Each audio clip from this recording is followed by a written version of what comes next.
ඉල්ලුම යනු යම් නිශ්චිත කාලච්ඡේදයක් තුළ ඉල්ලුම කෙරෙහි බලපාන අනෙකුත් කරුණු නොවෙනස්ව තිබියදී කිසියම් භාණ්ඩයක් හෝ සේවාවක් සඳහා වෙළඳපොලේ පැවතිය හැකි විකල්ප මිලගණන් යටතේ පාරිභෝගිකයින් විසින් මිලදී ගැනීමට කැමැති සහ හැකියාව ඇති භාණ්ඩ හා සේවා ප්‍රමාණයට තමයි අපි ඉල්ලුම කියන්නේ. දැන් අපි ඉල්ලුම එකිනෙක නිර්වචනය පැහැදිලි කරගමු. ඉල්ලුම අඛණ්ඩව සිදුවන ක්‍රියාවලියක්. එම නිසා ඉල්ලුම අපි ප්‍රකාශ කළ යුත්තේ යම් නිශ්චිත කාලච්ඡේදයකට. සතියක්, මාසයක්, අවුරුද්දක් වගේ අපි ජීවත් වෙන කාලච්ඡේදය අපිට කොටස් වලට බෙදා ඉල්ලුම ගණනය කරන්න පුළුවන්. ඉල්ලුම තීරණය කරන සාධක කිහිපයක් තියෙනවා.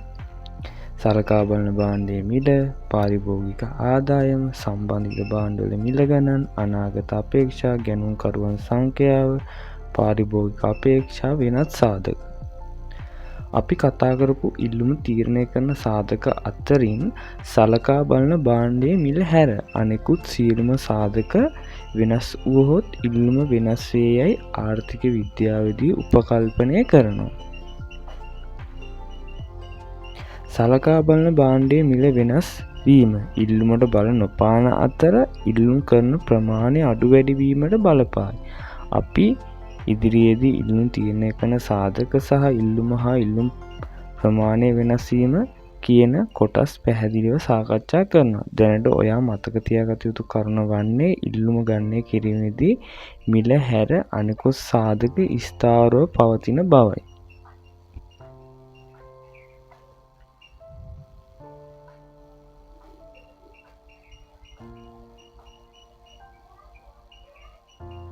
අපි කඩේට ගිහින් කිසියම් භාණ්ඩයක් ගන්න ගියොත් ඒ භාණ්ඩයේ මිල අඩු වැඩි වීම මත අපි ගන්න භාණ්ඩ ප්‍රමාණය තීරණය වෙනවා. ආර්ථික විද්‍යාවේදී අපි උපකල්පනය කරන්නේ එහෙමයි.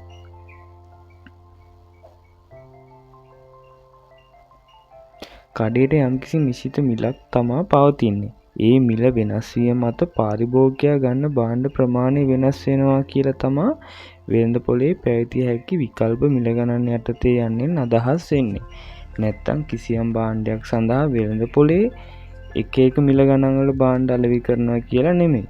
කඩේ මිල වෙනස් වුවොත් දැන් අද තියෙන මිල හෙට නැති වෙන්න පුළුවන්. එතකොට එහෙම මිල වෙනස් වුණොත් පාරිභෝගිකයා ගන්න භාණ්ඩ ප්‍රමාණය වෙනස් වෙනවා. ඒ හින්දා තමයි කිසියම් භාණ්ඩයක් සඳහා වෙළඳපොලේ විවිධ මිල ගණන් තියෙනවා කියලා අපි ප්‍රකාශ කරන්නේ.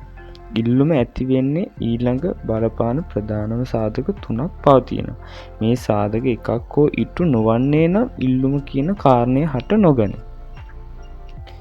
ඒ කියන්නේ ඉල්ලුම ඇති වෙන්න බලපාන ප්‍රධානම සාධක තුනයි. මේකෙන් එකක් හරි වෙන්නේ නැත්නම් එතන ඉල්ලුමක් නැහැ. පළවෙනි එක උවමනාව, හැකියාව, සැලැස්ම. අපිට කිසියම් භාණ්ඩයක් පරිභෝජනයට අවශ්‍යතාවයක්, ආශාවක්, කැමැත්තක් තිබුණොත් විතරයි අපි කඩේට ගිහින් භාණ්ඩ හා සේවා මිලදී ගන්න. උවමනාව ඉටු වුණත් අපිට භාණ්ඩ මිලදී ගැනීමට මුදල් පැවතිය යුතුයි. මුදල් නොමැතිනම් අපිට කඩේට භාණ්ඩ හා සේවා මිලදී ගන්න බෑ. මිලදී ගැනීමේ හැකියාව යන්නේ අදහස් වෙන්නේ මෙයයි.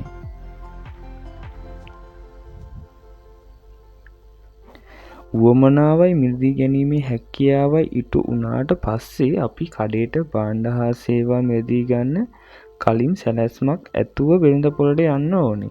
අපි මිලදී ගන්නේ මොන දේවල්ද, කොහෙන්ද ගන්නෙ, කොහොමද භාණ්ඩ ගෙදර ගේන්නේ, මොන මිල ගණන් යටතේද තිබුණොත් අපි කඩේට ගිහින් භාණ්ඩ මිලදී ගන්න කියලා අපි සැලැස්මක් ඇතුව තමා වෙළඳපොළට යන්නේ. ඉල්ලුම ගැන හොඳ අවබෝධයක් ඉන්න ඇති කියලා මම හිතනවා.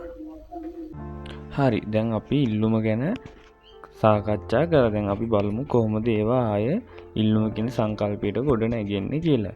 යම් නිශ්චිත කාලච්ඡේදයක් තුල මම ඔයාලට කිව්වා ඉල්ලුම අපි ගන්නේ කරේ යම් නිශ්චිත කාලච්ඡේදයකට. ඒකට හේතුව ඉල්ලුම අඛණ්ඩව සිද්ධ වෙන ක්‍රියාවලියක්.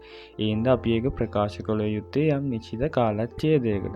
කාලච්ඡේදයක් කියන්නේ මොකක්ද කියලා මම ඔයාලට කියලා දුන්නා.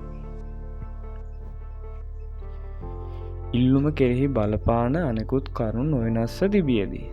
දැන් අනෙකුත් කරුණු කියන්නේ මොනවද කියලා මම ඔයාලට ඒකත් පැහැදිලි කරා. ඉල්ලුමට බලපාන සාධක කිහිපයක් තියෙනවා. ඒ සාධකවල සලකා බලන භාණ්ඩයේ මිල හැර අනෙකුත් සියලුම සාධක වෙනස් වුණොත් ඉල්ලුම වෙනස් වෙනවා කියලා තමයි අපි උපකල්පනය කරන්නේ. එතකොට අපිට යම් නිශ්චිත කාලච්ඡේදයකට ඉල්ලුම ගණනය කරන්න බෑ. ඒකයි මේ සාධක ස්ථාවරව පවතිනවා කියලා උපකල්පනය කරන්නේ.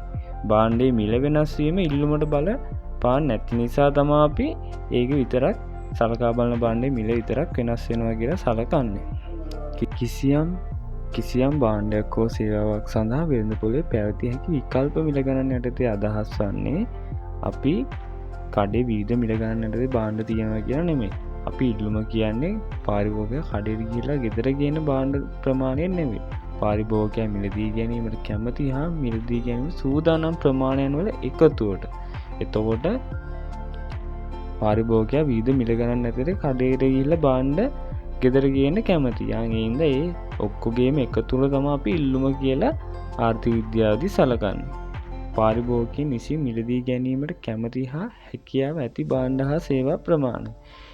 අපි කිව්වා මම කතා කරා ඉල්ලුම කියන කාරණේදී ඉල්ලුම තියෙන කරන සාධක තුනක් තියෙනවා. උවමනාව, මිලදී ගැනීමේ හැකියාව හා අපි සැලැස්මකට තමයි කඩේ ගිහිල්ලා භාණ්ඩ හා සේවා මිලදී ගන්න ඕනේ. නැත්තම් එතන ඉල්ලුමක් ඇති වෙන්නේ නැහැ. දැන් අපිට උවමනාවක් නැත්තම් අපි කඩේට ගිහිල්ලා ඇත්තටම භාණ්ඩ හා සේවා ගේන්නේ නැහැනේ. උවමනාවක් තිබ්බට අපිට හැකියාවකුත් තියෙන්න ඕනේ මිලදී ගන්න. නැත්තම් එතනත් ඉල්ලුමක් ඇති වෙන්නේ නැහැ.